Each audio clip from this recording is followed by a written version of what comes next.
ராமலிங்காபயம்.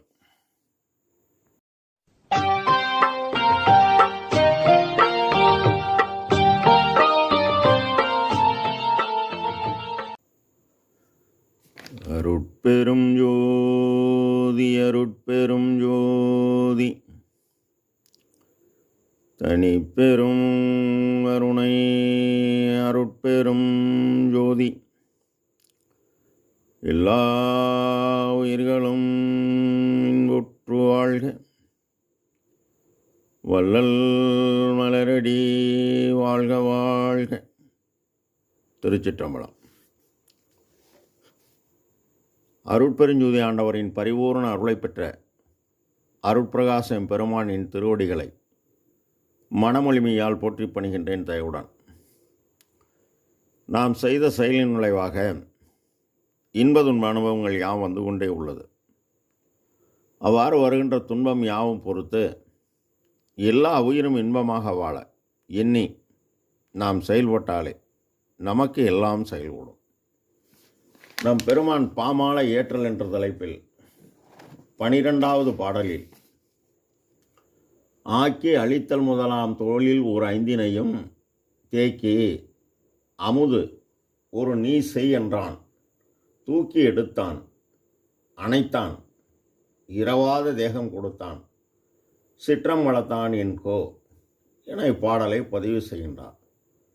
கோ என்பது என்கோ இறைவன் ஒருவரே, அவர் அருட்பெருஞ்சோதி ஆண்டவர் என்கின்ற உறுதி வந்து அவர் கூறியபடி ஜீவகாருண்ய ஒழுக்கமே கடவுள் வழிபாடாக்கி நீ பரோபகாரம் செய்து உபகார சக்தியால் அவன் அருளால் உயிர் பொருள் கூடணும்.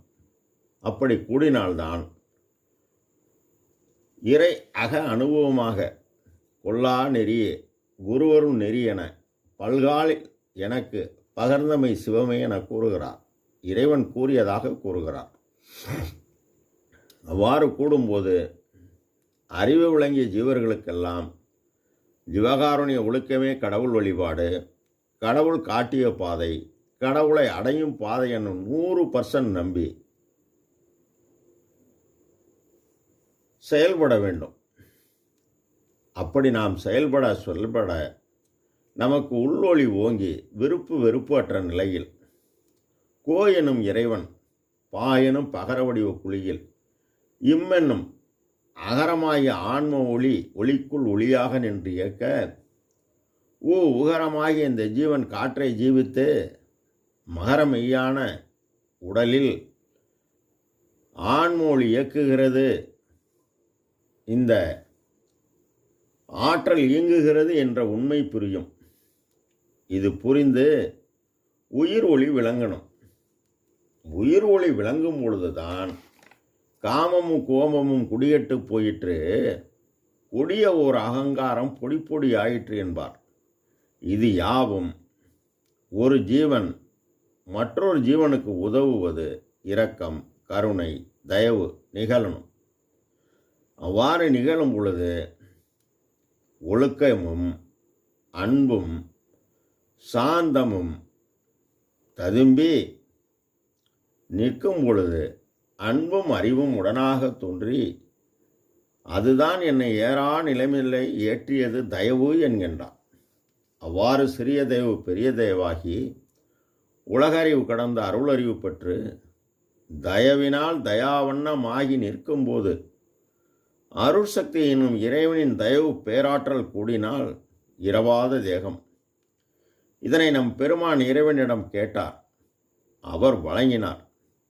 இதனை 5002ஆம் பாடலில் காற்றாலே புவியாலே ககன மதனாலே கணனாலே புனராலே கதிராதியாலே கூற்றாலே பிணியாலே கொலை கருவியாலே கோளாலே பிறவியேற்றும் கொடும் செயல்களாலே வேற்றாலே எஞ்ஞான்றும் அழியாத விளங்கும் மெய்யளிக்க வேண்டுமென்றேன் விரைந்தளித்தான் எனக்கு ஏற்றாலே இழிவென நினையாதீர் உலகீர் எந்தை அருட்பெருஞ்சோதி இறைவனை சார்வீரே என பதிவு செய்கின்றார்.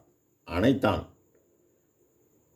ஆன்ம அறிவுடன் கடவுளை தன் உள் தேடியதால் அருட்சக்தி ஆன்மாவுடன் தானே வந்து 31/1874 தைப்பூசம் இரவு 12 மணிக்கு திருவரையில் திருமாளிகையில் வந்து பேராற்றலை வழங்கி அணைந்தது.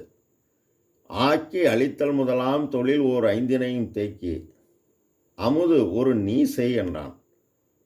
படைத்தல், காத்தல், அழித்தல், மறைத்தல், அருளல், இது அணுக்கள் இறைவன், அந்த இறைவனை நோக்கி தவம் செய்ததால் அவர்கள் ஏற்றும் தொழில் 5. ஆனால் பெருமான் இந்த பூமியில் வருவிக்க உற்று ஓதாது உணர்ந்து எல்லாம் இறைவனே இவருக்கு குருவாக நின்று காட்டி ஜீவாரணி ஒழுக்கமை வழிபாடாக்கி ஆண்டவரை ஆன்ம அறிவை கொண்டே அறிந்து கடவுள் நிலையறிந்த அம்மையமாதால் தோற்றுவித்தல், வாழ்வித்தல், துருசு நீக்குவித்தல், பக்குவம் அறிவித்தல், அருளல் எனும் 5 தொழில் வழங்கி இந்த தயவுநெறி சார்ந்து வருபவருக்கு அவருக்கு அமுது வழங்கி பேரென்ப பெருவாழ்வை நீயே வழங்கு என ஐயாவை இறைவன் வைத்துள்ளார். இதனை சர்க்குருமணி மாலை 4656 பாடலில் பன்னெறி சமயங்கள் மதங்கள் என்றிடுமோர் பவநெறி, அதாவது உலக நெறி இதுவரை பரவியது. அதனால் செந்நெறி அறிந்திலர் இறந்து உலகோர் செறி இருள் அடைந்தனர். ஆதலின் இனி நீ புன்னெறி தவிர்த்தொரு புதுநெறி எனும் வான் புத்தமுது அழுகின்ற சுத்த சன்மார்க்க தன்னெறி செலுத்துக என்ற என் அரசே தனி நடராஜ என் சர்க்குரு மணியே என்கின்றார். ஆக பெருமான் நாம் மேலேறுவதற்கு குறித்து உரைக்கின்றார். செயல்படுவோம், பயன்பெறுவோம். ராமலிங்காபயம். திருச்சிற்றம்பலம்.